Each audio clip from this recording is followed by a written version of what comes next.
in a further move to make it impossible to deport anyone once they step foot in the UK, the Home Office has now deemed our NATO ally and popular holiday destination, Turkey, as an unsafe country. Who are they working for? Not the interests and safety of the British people, that's for sure. No country in the world is 100% safe, including the UK. Few, if any, are free from murky human rights issues, and with little to no proof needed to have asylum granted, all we had left was the deporting tool, and Westminster is stripping that off us too. The British public have been made the collateral damage to the ivory-towered liberal elites across all main parties who want to peacock on the international stage, defending dangerous, outdated treaties. But what about the UK's reputation? They say. What will they think of us? They cry. What they really mean is what about their own reputations, in case it impacts them at the champagne dues with their foreign liberal counterparts. And our safety seems a sacrifice they're just willing to make for it. Sack the lot of them.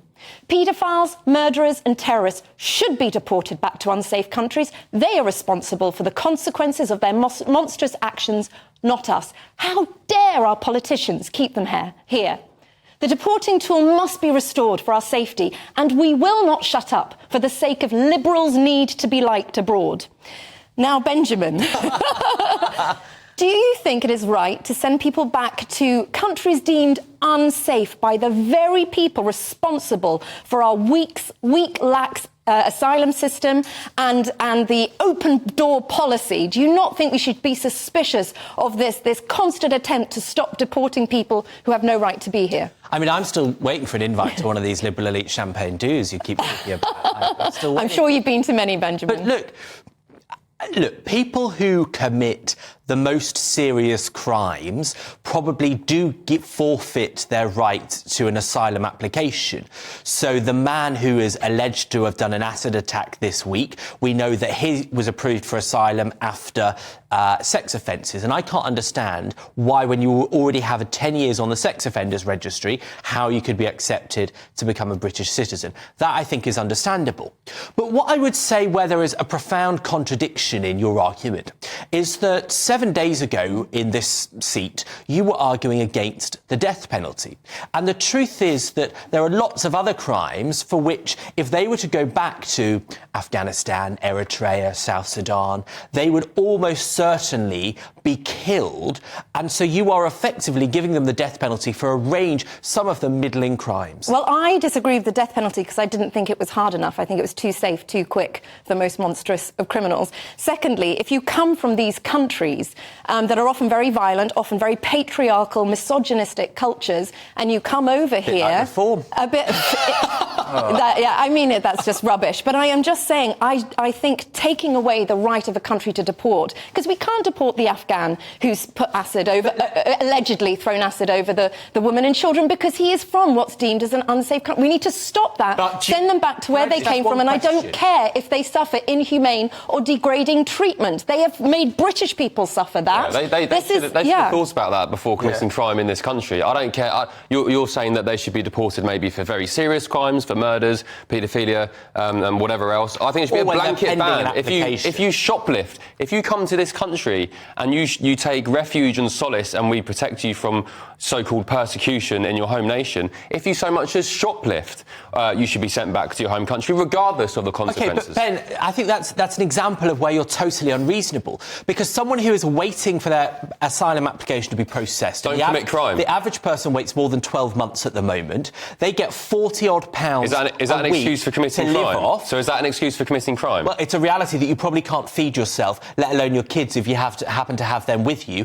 And so I think someone might well end up taking something they to get the social shop housing, there's plenty of charities. Keep themselves alive. I think you should be more decent in understanding the range of crimes. Yes. I'm not the one committing crimes in a country that has been so hospitable and welcoming of me and given me refuge and solace from fleeing persecution. I think it's understandable. Maybe they should be more decent and stop committing crime. £40 a week. How about they go elsewhere? We didn't ask them to come here. Well, by that logic, you wouldn't give safety to anyone in the world. I wouldn't at this minute, because our asylum system is a total joke and it's putting the British public at risk. Basically, the argument seems to be, to me, Belinda, that we're saying to these people, oh, well, you know, if they rape someone back home, they'll be murdered, so we can't possibly send them That there. happened to an Iranian. An Iranian raped a British woman last year, and he stopped from being deported because he faced the consequences as a rapist back in Iran. This is what's happening.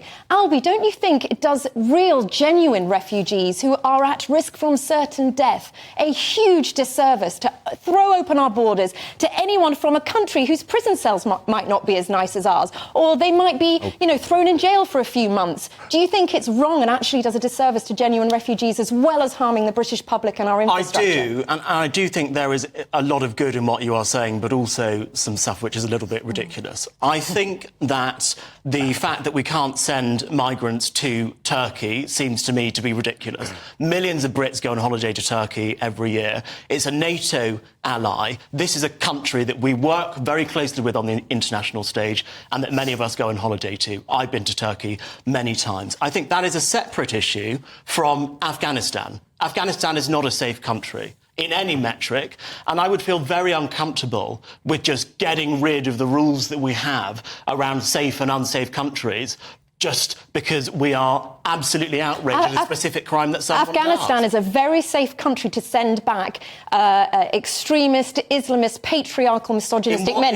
They will have a ball back there because those in power, those with the right to oppress, those who get all the goodies over there are the men from that background. So I don't think we should put the British people can you say Afghanistan is a safe country? But no country, for those sort of views, no country in the world is 100% safe. Under Labour, women like me will be thrown in prison for not adhering and submitting to gender ideology, pronoun, adherence. I'll be thrown in prison. Does that give me the right to seek asylum? Thrown in prison. They will up to 2 years for misgendering. That's what Labour's put out. That's complete nonsense. And the fact is that you either believe in the decency and sanctity of human life or you don't. And I don't think we are a better, stronger, more civilised country by throwing people to places that stone women to death. But decency and respect works both ways. We've had the decency to welcome these people illegally into our country. We look after them. We pay them money. They're not illegal. They're not illegal. If they've been given asylum, they're not illegal. Well, illegal and illegal. Third time lucky. Right. we give them hospitality, welcome them with open arms. We're a very welcoming nation. Which we they should need be. to return the respect and the decency by not committing crime in this country. We're going to have to move on, but I mean, I would say, you know,